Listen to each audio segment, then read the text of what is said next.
Ya, bisa masuk. Assalamualaikum Bu. Ya, sudah masuk. Assalamualaikum Bu. Dengan duduk. Bapak tidak jawab. Baik, assalamualaikum warahmatullahi wabarakatuh. Waalaikumsalam warahmatullahi wabarakatuh. Terima kasih adik-adik atas kesempatannya untuk mengikuti layanan bimbingan kelompok pada hari ini. Nah, sebelum itu, perkenalkan nama saya Nanda Alasa Raini, bisa dipanggil Nanda. Selanjutnya, pasti kalian kan belum kenalan, jadi coba perkenalkan diri mulai dari sini.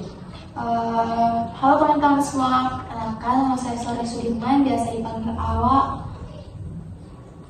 Baik Bu, terima kasih atas kesempatannya. Perkenalkan nama saya Fauzia Fania, bisa dipanggil Fani. Perkenalkan nama saya Fadila, biasa dipanggil Ila. Baik, perkenalkan nama saya Tia Mardia, biasa dipanggil Tia. Baik, semuanya sudah perkenalkan diri. Sebelum kita memasuki layanan, sebaiknya kita berdoa dulu. Ibu meminta salah satu perwakilan dari kalian untuk memimpin doa. Ya Bu, Ya, silakan. sebelum kita memulai kegiatan pada kesempatan ini, alangkah baiknya kita berdoa terlebih dahulu. Berdoa dimulai. Doa selesai.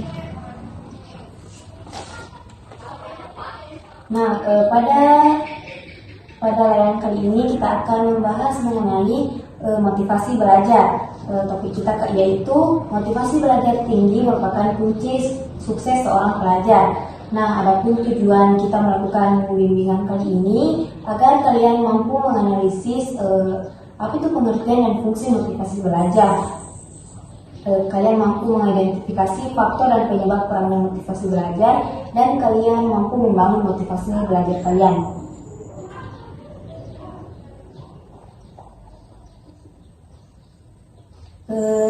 Tapi sebelum itu Ibu ingin kesepakatan waktu, yaitu pada pertemuan kali ini kita akan melakukan selama kurang lebih 1 kali 45 menit.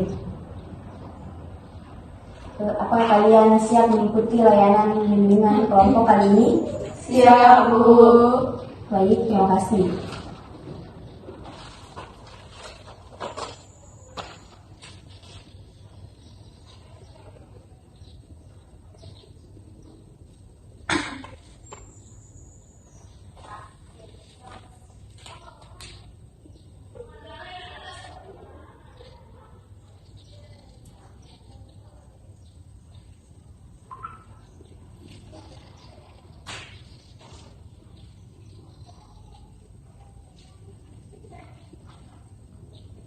Nah, pertama-tama Ibu ingin bertanya, apa itu motivasi? Dimulai dari sini. Motivasi itu dorongan untuk dorongan untuk belajar sih, motivasi untuk dorongan dari diri sendiri untuk mengatasi pada sesuatu.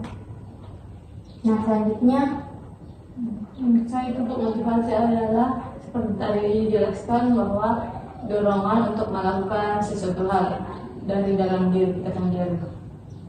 selanjutnya, Jadi motivasi itu adalah kecenderungan kegiatan dalam belajar sesuatu.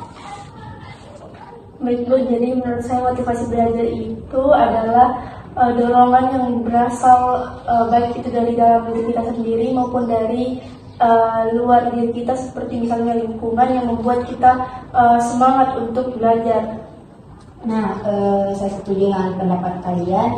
Jadi, motivasi itu adalah suatu usaha yang disadari untuk menggerakkan, mengarahkan, dan menjaga tingkah laku seseorang agar ia terdorong untuk bertindak melakukan sesuatu sehingga mencapai hasil atau tujuan tertentu. Adapun motivasi belajar itu merupakan kecenderungan siswa dalam melakukan kegiatan belajar yang didorong oleh hasrat untuk mencapai prestasi atau hasil belajar sebaik mungkin. Nah, motivasi dipandang sebagai dorongan mental dan yang menggerakkan dan mengarahkan perilaku manusia, termasuk perilaku belajar.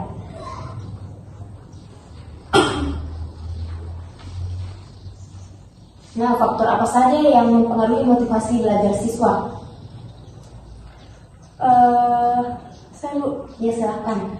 Yang pertama ada faktor internal dan faktor eksternal. Jadi faktor internal itu yang berasal dari diri kita sendiri, sedangkan faktor eksternal berasal dari luar diri kita, misalnya seperti lingkungan dan teman-teman sekitar. Ada pendapat lain? Ya, silakan. Saya setuju dengan pendapat teman saya tadi bahwa di mana faktor eksternal ini juga sangat penting dan tidak dapat kita tinggalkan karena pengaruh dari lingkungan dan suasana kita dan perasaan kita saat belajar itu sangat mempengaruhi motivasi kita dalam belajar. Itu saja Bu, terima kasih. Ada pendapat lain? Saya Bu. Ya, silakan. Jadi faktor yang dapat mempengaruhi motivasi belajar siswa itu beban sekolah, karena ketika kita siswa diberikan tugas dari sekolah itu semisal 5 tugas, belum lagi kita menghadapi UTS, pasti itu akan memengaruhi motivasi belajar itu. Nah, saya setuju dengan apa yang kalian tadi sampaikan, bahwa faktor yang dapat mempengaruhi motivasi belajar siswa yaitu ada dari faktor dari dalam diri sendiri dan ada faktor dari luar. Nah, contohnya itu faktor dari dalam diri itu seperti kita mempunyai target atau impian atau cita-cita, serta perannya percaya diri. Pola pikir kita juga masih keliru dan terlalu fokus pada gadget, apalagi seumuran kalian pasti terlalu fokus dengan gadget kalian masing-masing. Nah, adapun faktor eksternalnya yaitu pertemanan yang kurang baik dan lingkungan yang sering mempengaruhi, atau sedang ada masalah gitu, sedang ada masalah keluarga atau masalah pertemanan.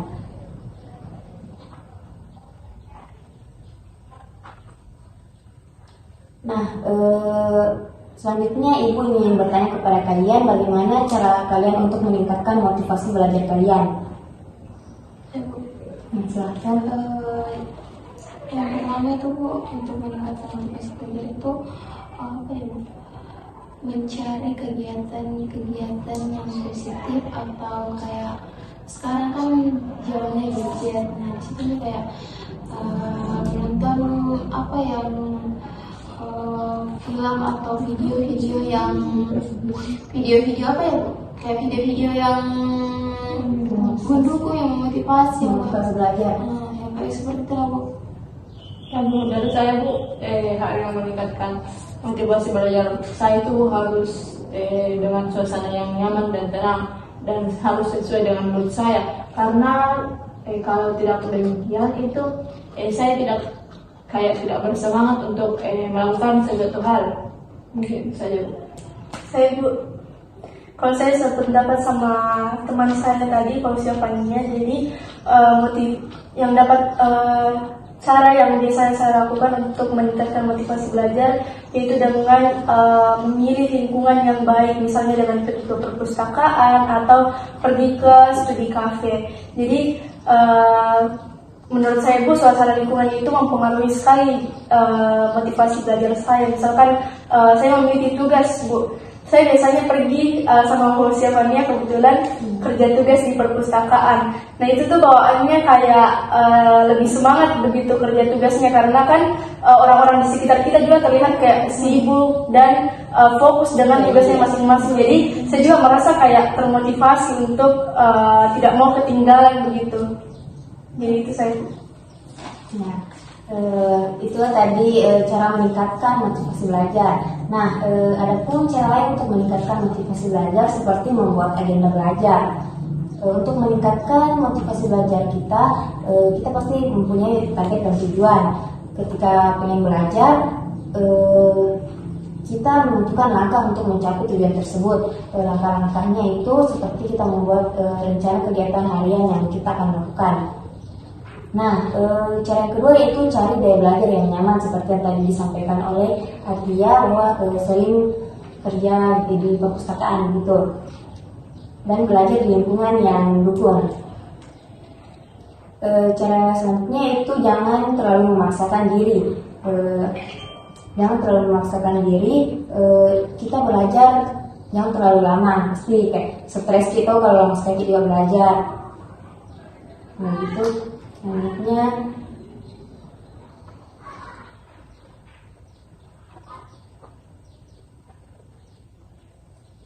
Adapun fungsi dalam meningkatkan motivasi belajar yaitu yang pertama motivasi sebagai pendorong perbuatan, yang kedua motivasi sebagai penggerak perbuatan, dan motivasi sebagai pengarah perbuatan.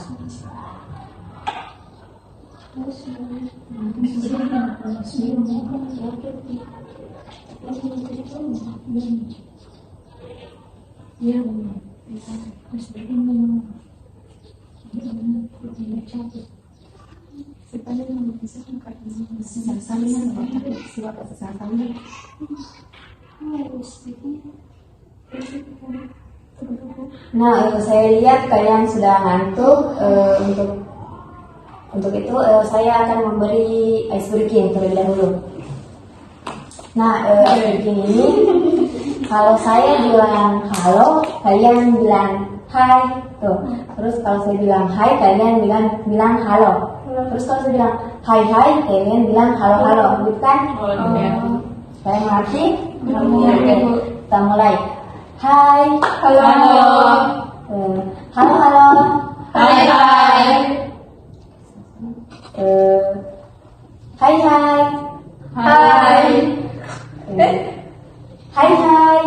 Halo. Belum fokus. Halo. Hai. Sekali lagi. Halo. Halo. Kita ulangi lagi. Hai, halo. Halo. Salah. Tengok tak ada yang pada sekolah soalnya pada sekolah tuh. Halo, hai. Hai. Halo. Kalian sudah fokus. Lagi Oke, belum lanjut. Ada yang joget. Ada yang tulis aja. Halo, hai. Hai. Halo. Halo, hai. Hai. Halo. Nah, masih ada yang belum fokus. Halo. Hai. Sekali lagi ya. Halo, hai. Hai. Halo. Oke.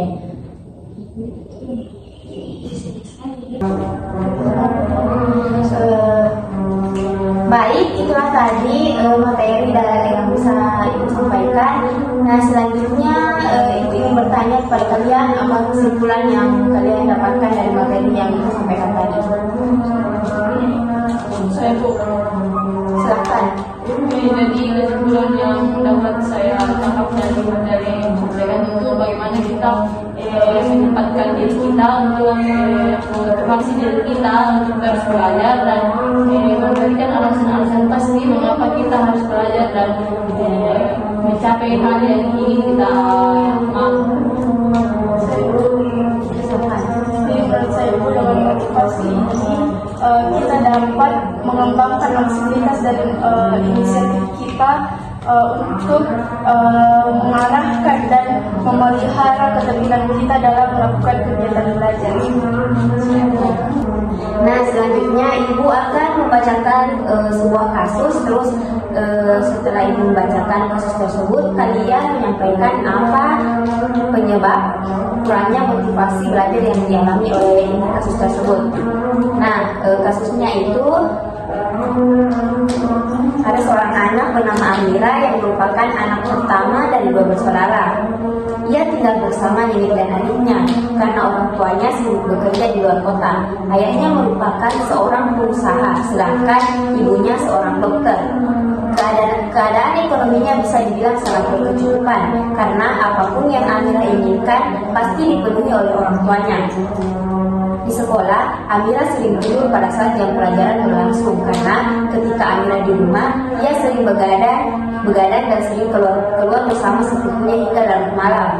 Nah, berdasarkan hasil kunjungan di rumah atau home visit, diketahui kegiatan Amira ketika pulang sekolah, dia langsung pergi bermain di luar rumah bersama sepupunya dan kurangnya perhatian dari orang tua karena orang tuanya sibuk bekerja, sehingga Amira mencari kesibukan lain bersama sepupunya hingga Amira lupa waktu dalam belajar.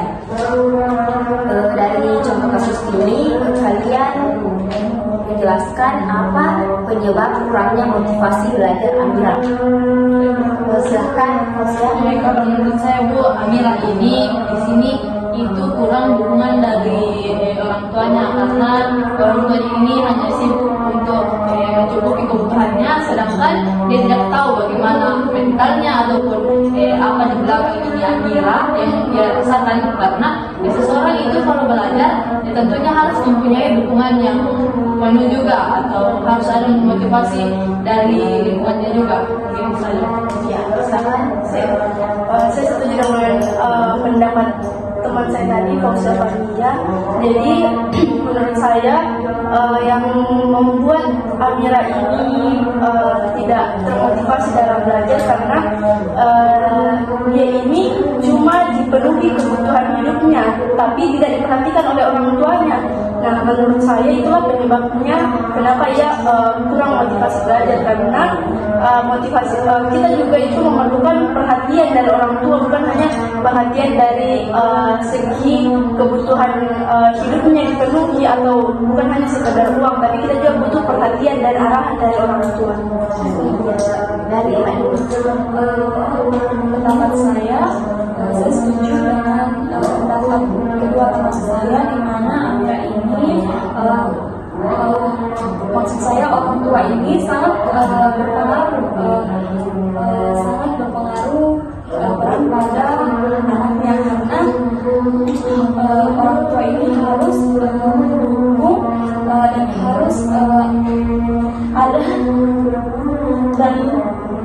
harus ada di samping anaknya untuk memotivasinya dan untuk memberikan setiap apa yang dia inginkan. Saya setuju dengan pendapat teman-teman semua, di mana Amira itu kurangnya dukungan dari orang tua. Walaupun bisa dibilang Amira ini sangat buat kecukupan, tapi dia tuh seorang anak itu terkadang dia memerlukan kayak materi dari orang tua, motivasi orang tua. Dan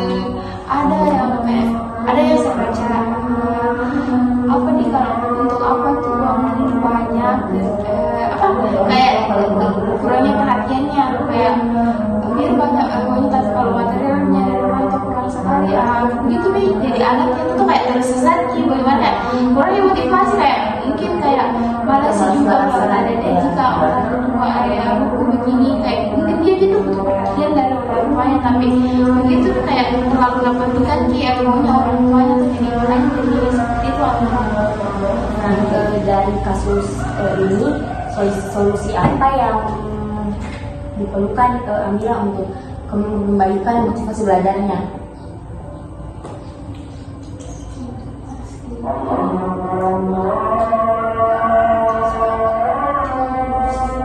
Itu bisa kita break up. Oh iya, kita lanjut setelah asal.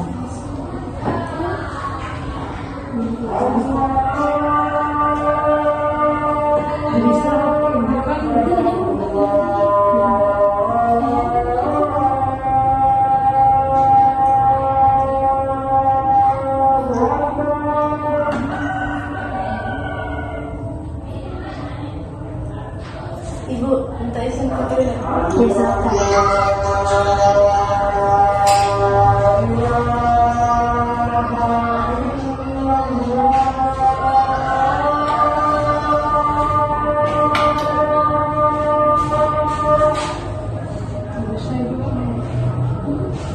Saya juga minta izin.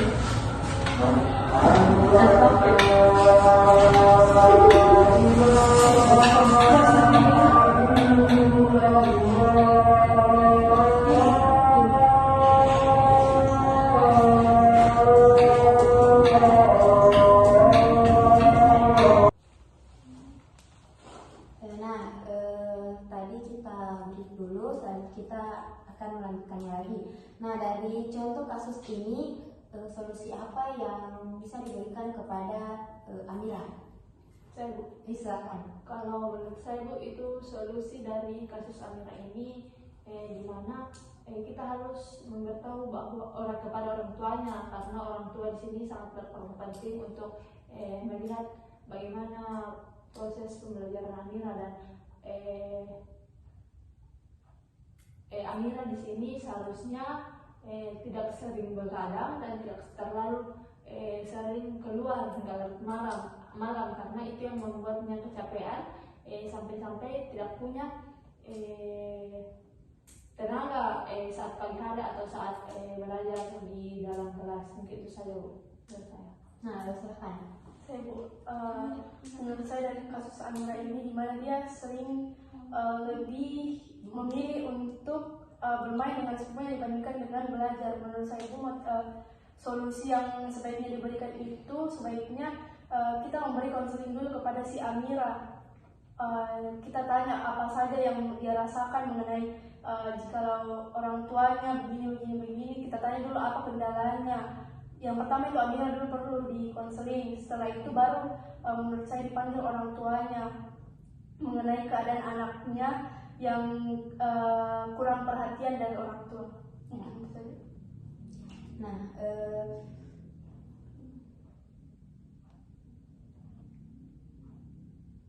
Nah, itulah tadi beberapa solusi yang disampaikan oleh Atia dan Fauzia. Nah, selanjutnya Ibu akan memutarkan video mengenai motivasi belajar. Kalian simak baik-baik ya.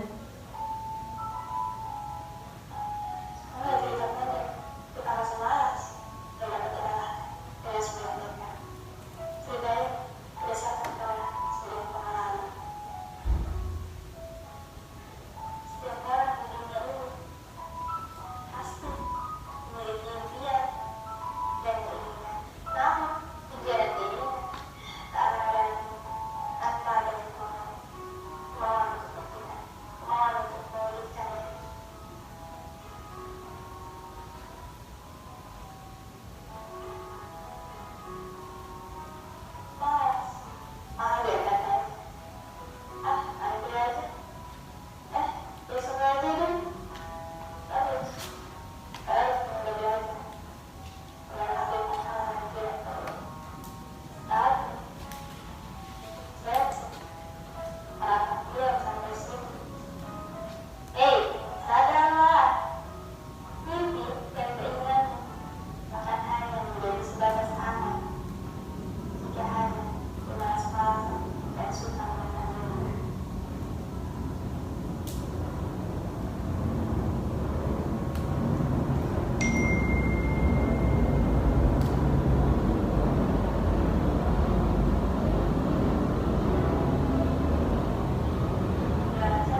Nah,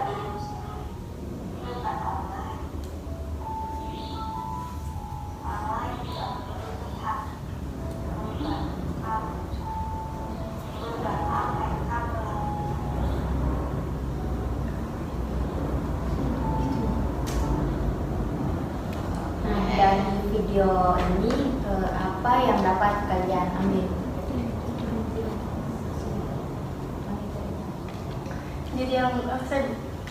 Jadi yang dapat saya petik dari video yang Ibu tayangkan tadi, bahwa di situ dia mengatakan bahwa orang pintar pun kalau malas lama-lama akan menjadi bodoh. Sebaliknya, jikalau orang bodoh tetapi ia rajin, maka lama-kelamaan ia akan pintar.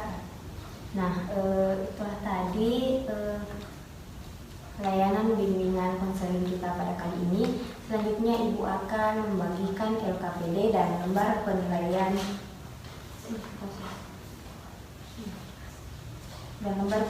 hasil kepada kalian untuk diisi.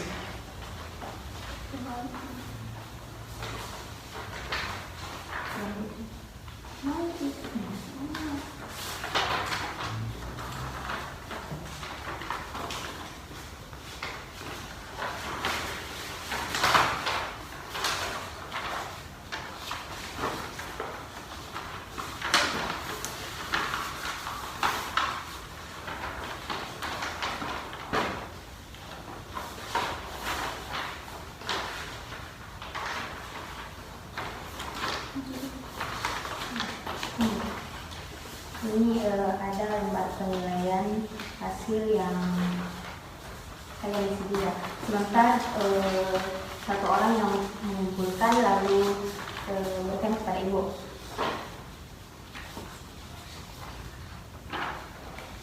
Nah, sekian kegiatan bimbingan kelompok kita kali ini. Kurang lebihnya mohon dimaafkan. Sebelum itu, ya, saya meminta perwakilan dari kalian untuk memimpin doa. Saya Bu, Silakan. sebelum kita berkegiatan pada kesempatan ini, kami kita berdoa terlebih dahulu.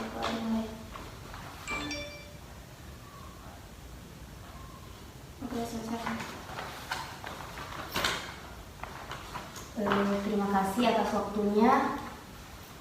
Sekian dan terima kasih. Wassalamualaikum warahmatullahi wabarakatuh. Waalaikumsalam warahmatullahi wabarakatuh. Terima kasih Bu. Sama-sama.